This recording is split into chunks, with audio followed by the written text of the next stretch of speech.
These three men also died terrible deaths.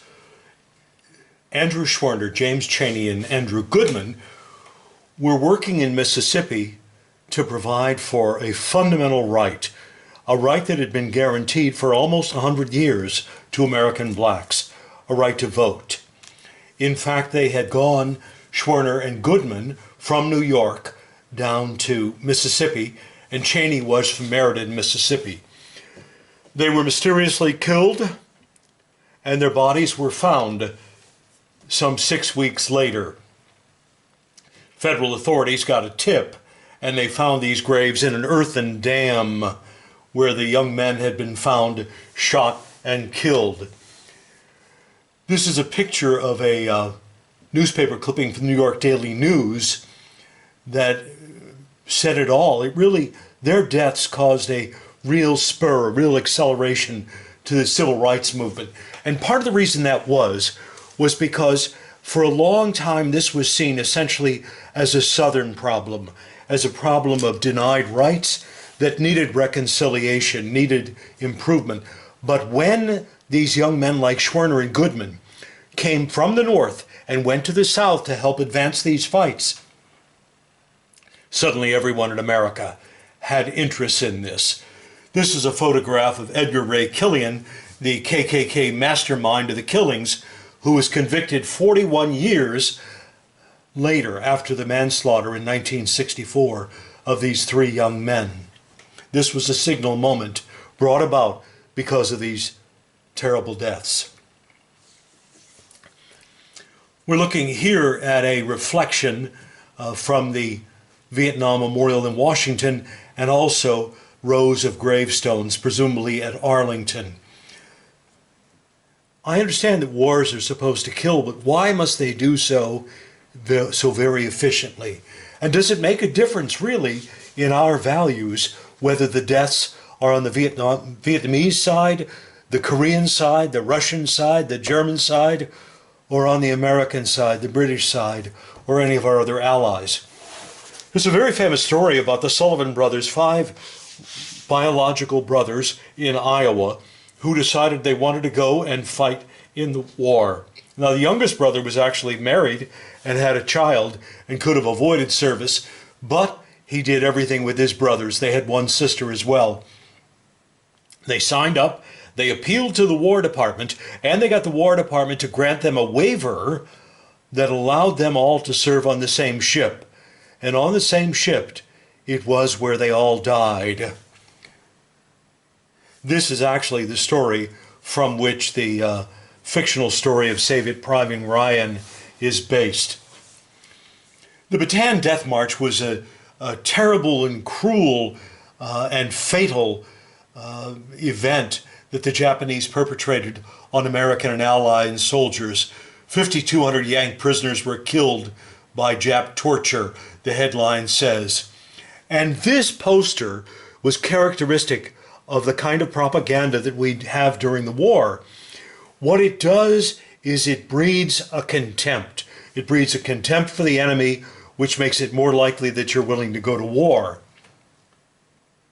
The message here that I offer is there is no question that war brutalizes, and we have to take that into account.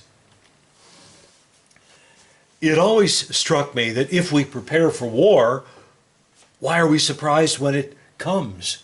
If we spent more resources preparing for peace, building international structures that provide for economic interdependence and social and cultural aims, and driving out the differences of mystery among cultures and races, wouldn't it be more likely that peace would break out? I think there are probably some lessons here. Homicide was and still is the ultimate human taboo. Why do men and women murder each other? Does death really deter death?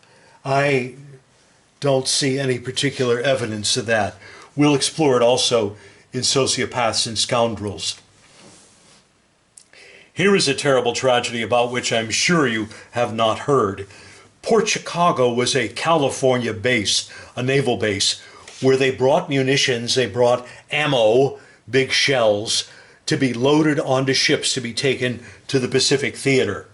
And one particular day in July of 1944, there were 320 sailors who were killed because there was a great explosion. These munitions exploded. The blast was 5,000 tons of TNT, fully 1/3 the size of the bomb we dropped at Hiroshima. Now, the real sadness here, beyond the horrible deaths of these 320 men, mostly black, because that's what African Americans did, as they were made to be the loaders. The irony is that the Navy brought in 258 more American sailors to take their places and to do the loading. They refused, and the Navy court-martialed them. So many of them were put back on the line and were forced after the court-martial to serve out their duty. But some actually went to the brig, and it wasn't until the 1990s that some of their sentences were eventually commuted, those pardoned, those who were still alive. Now, every generation tends to have a great storm, a great event. We talked about the 1900 Galveston hurricane. Here was a tornado that had tremendous staying power. It crossed 4 states: Indiana, Illinois, Kentucky, Missouri. They were lucky because they had some warning, but the breadth and the severity of that storm was so great. My question here about these horrible deaths and the people who died here, why is it we forget about these events? Why do we let a month, a year, a generation go by, and suddenly our minds go blank to the terror that we learn from these horrible lessons? Now, one of the most horrible of the 20th century occurred on January 28, 1986. I'm sure that all of you have probably seen the historic news footage, and here it is shown in a still photograph of the Challenger disaster. About 86 seconds after it took off, the Challenger exploded, and these 7 souls died. They died a horrible death. They died instantaneously. And it set the space program back for several years. I suppose the question is, do we as a society get desensitized to deaths, noble as they were in the cause of the Challenger spacecraft? That's the sad part. Sometimes death comes slowly. During World War II, we found in America that there were a number of our soldiers who were not able to sustain the constant battles that they went through in the Atlantic and the Pacific theaters. And so the Army started what they called their Great Starvation Experiment. It was written about later in this wonderful book by Todd Tucker. But the sad thing is, they starved these men nearly to death to find out how their metabolisms work, how and whether they were able to recover from such starvation. And this itself reminds us of the costs of war. So we believe that death is a spiritual passage, yet it is also social and political.